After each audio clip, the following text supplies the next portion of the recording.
earlier. Just thinking about some of our political scenarios and conundrums that go on. And I don't ever get any responses on any of these videos, but on the off chance that anyone actually does watch such things, you know, what do you think about this whole job situation that our president has us in, right? The economy's tanked. We keep spending money out like it's a bucket with holes in the bottom. Most of it goes to corporate bonuses. And they talk about job creation, but all other job creations go to further corporate goals where they've replaced human power with machine power. So the jobs stimulated in such things are really quite minimal, at least from my understanding of the function and system of larger companies and how they employ and deploy their personnel. So this being the case, does anyone else think it a mystery that we haven't gone about some sort of stipulated percentage-based tax, maybe on a 5 to 10-year envelope, where we say, you know, to all the companies that are currently producing things in foreign locations, we're going to continue to increase the tax on your company for every percentage of your goods manufactured somewhere else by foreign labor, by a set percentage for every set portion of 2-3 years or what have you that fit into that segment, right? Kind of creating a gradual envelope so it doesn't, shock the economy terribly, but causing them to pull their production facilities back into our country. Something like that to reindustrialize, because it was that same type of reindustrialization that saved us during the last depression that we had.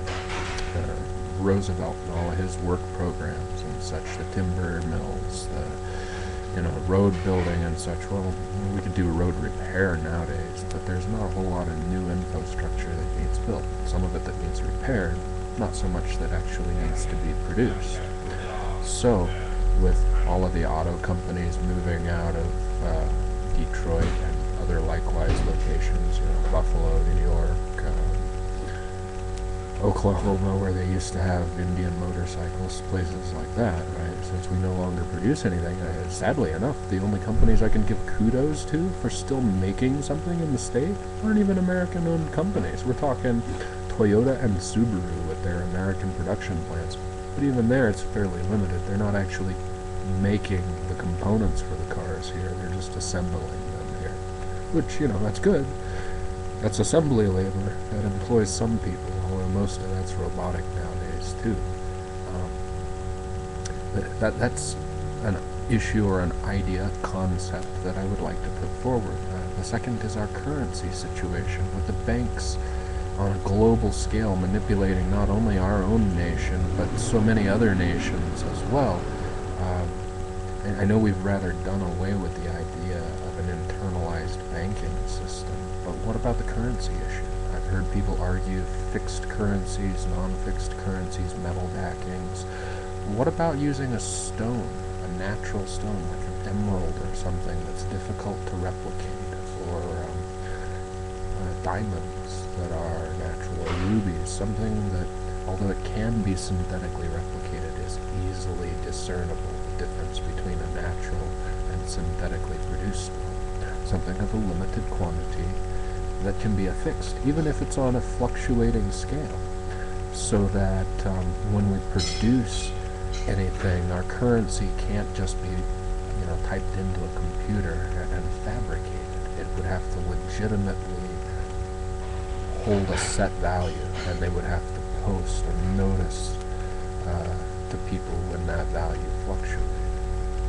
It might do a great deal to stabilize our nation, although I've enough comprehension of how currencies affect economies to realize that instituting any sort of a standard or firm backing behind our monetary system would cause a temporary economic downturn. So it might not be something immediately applicable, but something that should be discussed in the event that our nation does pull through this financial crisis. How do we go about remedying?